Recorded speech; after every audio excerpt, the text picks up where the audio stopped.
A.W. 토저의 하나님은 굶주린 영혼을 먹이신다. 영문판 편집자의 글. 하나님의 임재에 이르는 영혼의 여행. 인류의 역사 속에는 위대한 발견들이 많이 있었다. 그 중에서 이것이야말로 세상에서 가장 위대한 발견입니다 라고 콕 집어 말하기가 어려울 정도이다. 그러나 하나님께 굶주린 사람에게는 그의 영혼을 만족시켜줄 단 하나의 발견이 존재할 뿐이다. 그것은 그의 삶에서 의식할 수 있게 나타나는 하나님의 분명한 임재이다.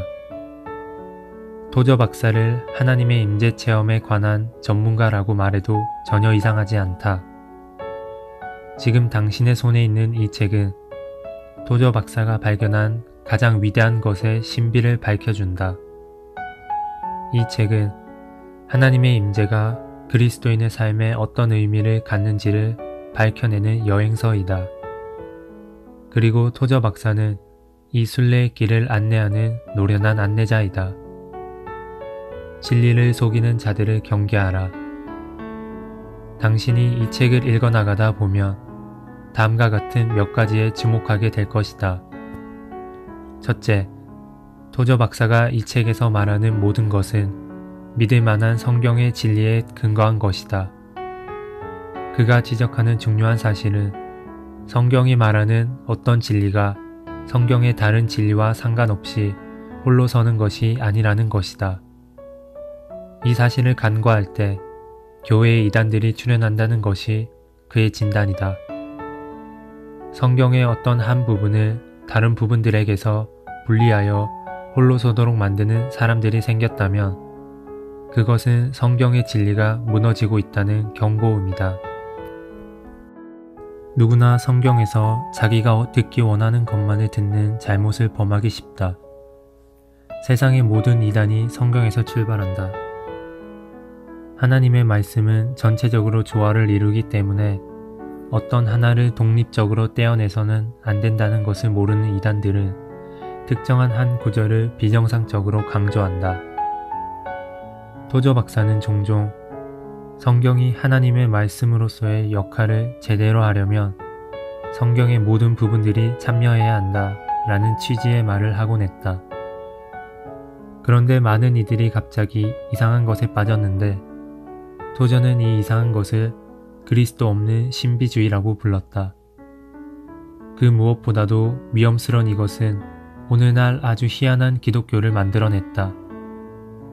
토저의 모든 메시지는 따로 떼어낸 성경의 어떤 한 구절에 근거하지 않고 성경 전체의 조화에 근거한다. 당신이 이 책에서 눈여겨보아야 할 두 번째 것은 토저가 하나님의 임재, 좀 더 정확히 말하자면 의식할 수 있게 나타나는 하나님의 분명한 임재라고 부르는 것이다. 많은 이들이 체험이라는 말의 중요성을 깎아내리지만 만일 당신이 구원을 체험하지 못했다면 거듭나지 않은 것이다. 그렇기 때문에 이 책은 각 사람이 열심을 내어 하나님의 임재를 체험하라고 강권한다. 이 문제에 있어서도 영혼의 사기꾼들이 있는가? 물론 그렇다. 그러므로 우리는 이단들에게 속아 그리스도인의 삶과 관련된 중요한 진리를 놓쳐서는 안 된다. 우리는 우리와 하나님과의 역동적 관계가 점점 더 깊어질 수 있다는 사실을 받아들여야 한다. 사도 바울은 내가 그리스도와 그 부활의 권능과 그 고난에 참여함을 알고자 하여 그의 죽으심을 본받아 라고 말했다. 날마다 더욱더 깊이 하나님을 아는 것이 우리의 목표가 되어야 한다.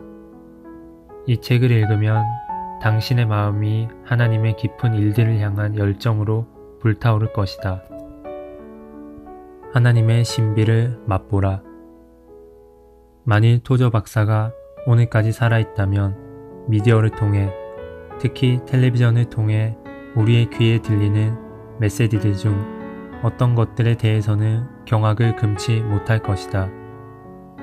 유감스럽게도 지금은 하나님의 말씀, 즉 성경에 담긴 깊은 진리들을 강론하는 메시지가 매우 드물다.